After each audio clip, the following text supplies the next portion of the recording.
നല്ല വാഴച്ചുണ്ട് തോരൻ. ഇതൊരു രോഗപ്രതിരോധത്തിൻ്റെ കഥയാണ്.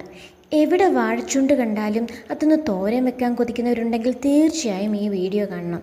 വൈറ്റമിൻ എയും ഇയും സിയും അടങ്ങിയവനാണ് ഈ കുഞ്ഞൻ. ഫൈബറും കാൽസ്യവും പൊട്ടാസ്യവും അയണും മഗ്നീഷ്യവും കോപ്പറും സിങ്കും, കെമിസ്ട്രിയിലെ പീരിയോഡിക് ടേബിളല്ല, ഇതെല്ലാം തന്നെയുണ്ട് ഈ വാഴച്ചുണ്ടിൽ.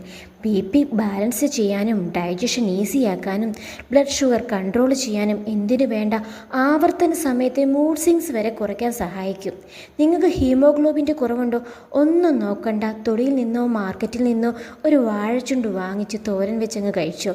ധാരാളം ആൻറ്റി ഓക്സിഡൻ്റ് അടങ്ങിയിരിക്കുന്നതിനാൽ മുടി കൊഴിച്ചിൽ കുറയാനും ബോഡി വെയ്റ്റ് ബാലൻസ് ചെയ്യാനും ഇവ സഹായിക്കും. വാഴച്ചുണ്ട് നന്നായിട്ട് കഴുകിയിട്ട് അതിൻ്റെ ആദ്യത്തെ 3-4 ഇതളുകൾ അങ്ങ് മാറ്റി വെച്ചു. ഇതിൻ്റെ വെള്ളപ്പോഷം കാണുന്നത് വരെയാണ് ഏകദേശം നമുക്ക് തൊലി പൊളിച്ച് മാറ്റി വെക്കേണ്ടത്.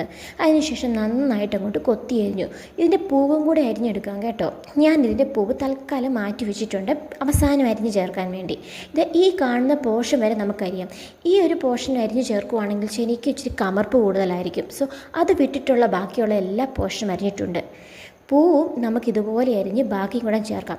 എൻ്റെ ആ ചുണ്ട് തോരൻ ആവശ്യത്തിലേറെ ഉള്ളത് കൊണ്ടാണ് ഞാൻ പൂവെടുക്കാഞ്ഞത്. അല്ലെങ്കിൽ നമുക്ക് പൂവും കൂടെ ചേർക്കാം. ഇച്ചിരി വെളിച്ചെണ്ണയും ഉപ്പ് നീരും താളിച്ച് നന്നായിട്ട് കൈയും കൊണ്ട് അങ്ങ് തിരുമ്മി. ഇത് ചെയ്യുന്നത് ഇതിൻ്റെ കമർപ്പുണ്ടെങ്കിൽ, ഒരു കറച്ചുവയുണ്ടെങ്കിൽ അത് പോകാൻ വേണ്ടിയാണ്. ഇനിയിപ്പോൾ അരപ്പുണ്ടാക്കാൻ വേണ്ടി തേങ്ങയും ചുമന്നുള്ളിയും പച്ചമുളകും മഞ്ഞൾ പൊടിയും കൂടി എടുത്ത് നന്നായിട്ട് അങ്ങോട്ട് അരച്ചു വെച്ചു. ചട്ടിയെടുത്ത് എണ്ണയൊഴിച്ച് കടുക് പൊട്ടിച്ച് പത്തലമുളകും താളിച്ച് കുഞ്ഞ് സബോള ചെറുതായിട്ടൊന്ന് അരിഞ്ഞ് അതും കൂടി ഒന്ന് മൂപ്പിച്ച് ഇച്ചിരി മഞ്ഞൾ പൊടി കൂടെ ചേർത്തിട്ട് നമ്മൾ അരിഞ്ഞു വെച്ചേക്കുന്ന തോരൻ അതിൻ്റെ കൂടി അങ്ങ് ചേർത്തു. എന്നിട്ട് നമ്മുടെ അരപ്പും കൂടെ ചേർത്ത് ആവശ്യമെങ്കിൽ ഉപ്പ് ചേർക്കാം. നമ്മൾ ഉപ്പ് താളിച്ചാണ് ഇളക്കിയത്, അതുകൊണ്ട് ഉപ്പ് ഒഴിച്ചിട്ടില്ല. ഉപ്പ് വേണമെങ്കിൽ ഒഴിക്കാം. ഇച്ചിരി വെള്ളം കൂടെ ചേർത്ത് എന്ത് ചെയ്തു, അതങ്ങോട്ട് മൂടി വെച്ചു. ഒരു 5-10 മിനിറ്റ് പോലും വേണ്ട. ഇടയ്ക്കൊന്ന് ഇളക്കി നോക്കിയപ്പോൾ തന്നെ ഇത് വെള്ളം തെളിഞ്ഞ് വന്നിട്ടുണ്ട്.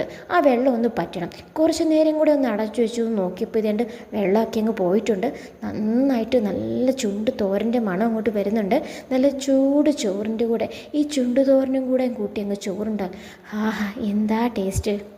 ടേസ്റ്റ് മാത്രമല്ല അതിലേറെ ഗുണവുമുണ്ട് ഈ തോരന്.